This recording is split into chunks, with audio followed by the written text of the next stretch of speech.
Today, Egypt is reeling from the violence that happened yesterday when the army and security forces stormed the protest camps of supporters of ousted President Mohammed Morsi. We're still trying to establish the full death toll of that attack. It's risen to well over 500 people now, and it seems to still be rising.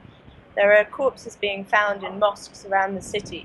In El Amin Mosque in Nasser city, they counted more than 235 bodies, according to Human Rights Watch. I was there just a few minutes ago, and it was a scene of complete pandemonium. Crowds of people outside, relatives of the dead, have shown up, bringing sort of civilian cars have been turned into hearses. They're using cloths and homemade, simple wooden coffins to come and take away their loved ones. It was just desperate. There were people wailing, crying, reeling from the situation, really unable to comprehend quite the scale of what has happened. The protest camp in Rab al-Adawiya was the heartland of the pro-Morsi supporters and had been basically turned into a village. Yesterday the army stormed in, and I've been to see the aftermath of that attack today. This area that, as I say, was essentially a village is now just a charred road where the army was scrabbling out the pro-Morsi graffiti. The mosque that was the centre of the protest camp has been burnt. The sides are blackened and charred, and the building beside it that was a field hospital housing hundreds of casualties has also been burnt. We were speaking to people who were there last night who said that the army fired tear gas into the hospital, and everybody had to flee, leaving behind the dead and the wounded. The army then apparently gave them some chance to come back and take away the bodies. But then there are some unconfirmed reports that they then set fire to the mosque before all of the corpses had been taken out.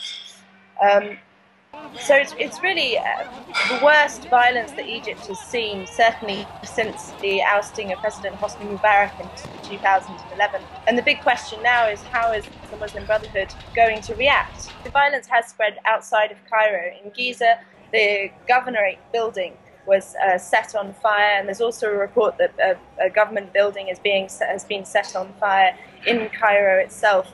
This is very much a sign of perhaps could be a sign of that there is more to come. This is a lot of people are saying that the army simply can't get away with this, and that more violence, more revenge has to be followed. Someone said, we tried the peaceful way. We tried to have peaceful sit-ins, and look what they've done. So what other option do we have now? There is a significant amount of support for General Abdel Fattah Sisi, the defense minister, who basically championed what most people would now clearly call a coup. On the streets of Cairo, there are some people who are saying that this attack was a necessary evil, and there are some reports that some policemen were killed as well. The Interior Ministry is quoting 43 policemen.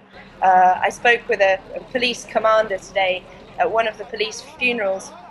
He told me that at that specific funeral there were 6 policemen killed, although we actually only counted 3 coffins, and most people in the crowd could only name 3 policemen who'd been killed in Cairo. But so there could be some discrepancy in the figures. But certainly a lot of anger and a lot of hatred towards the Muslim Brotherhood in the pro-Sisi camp as well.